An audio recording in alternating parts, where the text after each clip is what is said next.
Right, welcome to step 4, which is joining the back wall, the side vertical supports and the front canopy base. So to do this, you'll need the driver that you've been using supplied in the kit for you, and the bag of screws for step number 4. So just a couple of things I want to run through first. We've laid this out here. We've got the front canopy base, and on that canopy base you'll see an R for right and an L for left. So it's quite important moving forward through the next steps that we always refer to the garden left hand end and right hand end when you're looking at the front of it, or what's going to be the main doors that will lift up.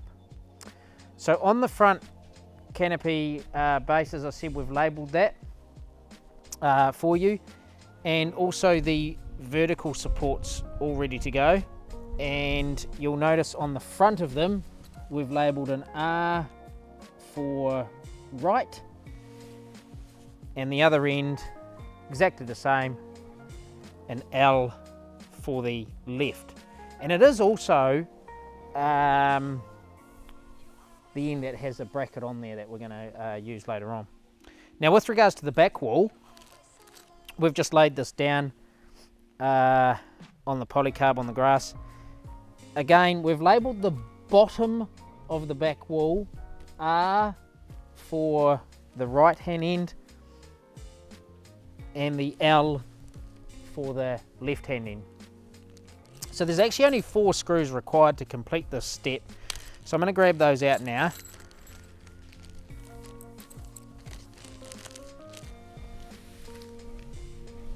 And the first thing you want to do, and this is where certainly your help is quite handy, is to get your front canopy base, and you actually want to rotate it so that the left, or the L for left and the R for right, are going to be on the inside, so they're effectively hidden. So if we lift that up now,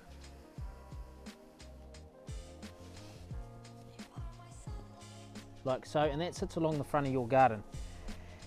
Now it's quite important that you orientate that correctly, because along the top of your canopy base is quite a significant number of pre-drilled holes that we're going to use for the later stages. So at this end here, we've got the R for right on the inside, and I can see the R for right on the vertical support as well, and we simply want to match those two together.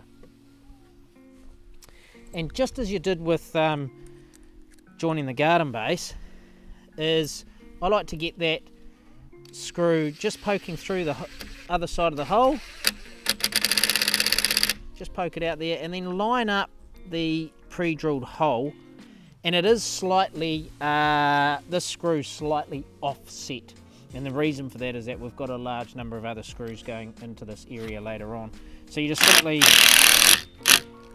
drive that screw in, and then just do exactly the same down the other end. Again, checking we've got an L for left on the inside, and also this one here has an L for left on it with that bracket at the front.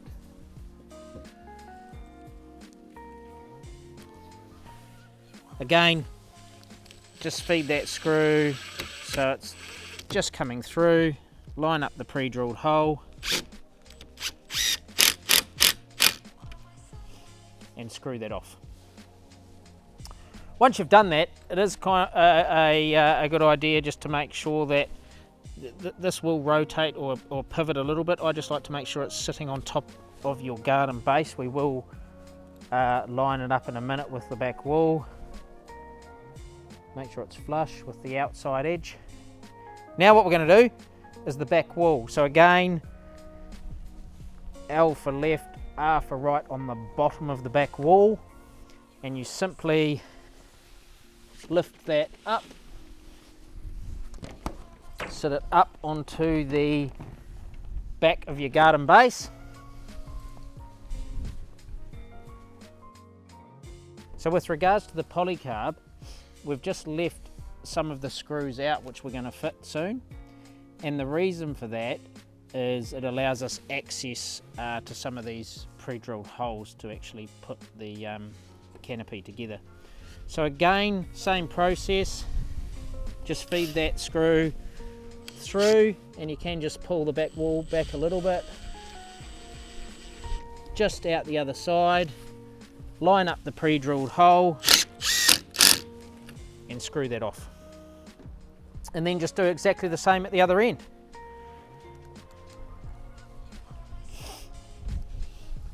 The polycarb's quite strong, so don't be too concerned. You know, you can raise it up a bit. So just feed that screw through